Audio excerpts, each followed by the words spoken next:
ଶାଶୁଘର ଗାଁରେ ବୁଲୁଛନ୍ତି ସୁମନ ତ ଭିଡ଼ିଓ ଏବେ ଭାଇରାଲ ହେଲା। ତେବେ ଦର୍ଶକ ବନ୍ଧୁ ଆପଣମାନେ ତ ସମସ୍ତେ ଜାଣିଥିବେ ସୁମନ ଆଉ ସର୍ପେନଙ୍କର ବାହାଘର ସିନା ସରିଯାଇଛି। ବାହାଘର ପରେ ଅଷ୍ଟମଙ୍ଗୁଳା ପରେ ଏବେ ସୁମନ ଆଉ ସର୍ପେନ ମାନେ ସୁମନ ତାଙ୍କ ଘରକୁ ନେଇକି ତାଙ୍କ ଗାଁରେ ଥିବା ଘରକୁ ନେଇକି ଆସିଛନ୍ତି। ଆଉ ଶାଶୁଘର ଗାଁରେ ବୁଲୁଛନ୍ତି। ଗାଁର ଝାଟିମାଟି ଘର ଗାଁରେ ପରିବେଶକୁ ଆଜି ଏନ୍ଜୟ କରୁଛନ୍ତି। ଶୀତ ସକାଳର ଗାଁକୁ ପରିବେଶକୁ ଏନ୍ଜୟ କରୁଛନ୍ତି ସୁମନ ଆଉ ସର୍ପେନ। ତେବେ ଦର୍ଶକ ବନ୍ଧୁ ଆପଣମାନେ ତ ସମସ୍ତେ ଜାଣିଥିବେ ସୁମନ ଆଉ ସର୍ପେନ ଦୁହେଁ ପରସ୍ପରଙ୍କୁ ସୁଟିଂ ସେଟ୍ରୁ ଦୀର୍ଘ ଦିନ ଧରି ଭଲ ପାଇବା ପରେ ଶେଷରେ ତାଙ୍କର ବାହାଘର ହୋଇଥିଲା।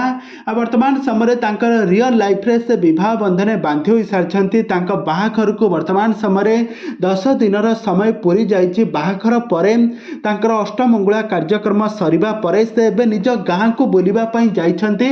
ଆଉ ଗାଁରେ ବହୁତ ସାରା ମଜାମସ୍ତି କରିଛନ୍ତି। ବିଲ ବାଡ଼ି ଧାନ ବିଲ ଏବଂ ବହୁତ ସାରା ମଜାମସ୍ତି କରି ଗାଁର ଲୋକମାନଙ୍କ ସହିତ ଫଟୋ ଭିଡ଼ିଓ ସେୟାର କରିଛନ୍ତି। ତ ସୁମନ ପ୍ରଥମ ଥର ପାଇଁ ଗାଁକୁ ଯାଇଛନ୍ତି, ତାହା ପୁଣି ତାଙ୍କ ଶାଶୁଘର ଗାଁକୁ ଯାଇଛନ୍ତି। ଆଉ ସେଠାରେ ସମସ୍ତଙ୍କୁ ନମସ୍କାର ହୋଇ ସମସ୍ତଙ୍କୁ ବହୁତ ଭଲ ପାଇବା ବାଣ୍ଟିଛନ୍ତି। ଆଉ ସେଠାରେ ବହୁତ ଖୁସି ଆଉ ଏନ୍ଜୟ ହୋଇଥିବାର ମଧ୍ୟ ନଜରରେ ଆସିଛନ୍ତି। ଆଉ ଏହାର କିଛି ଭିଡ଼ିଓ ବର୍ତ୍ତମାନ ସମୟରେ ସୋସିଆଲ ମିଡ଼ିଆରେ ଏବେ ବେଶ ଭାଇରାଲ ହେବାରେ ଲାଗିଛି।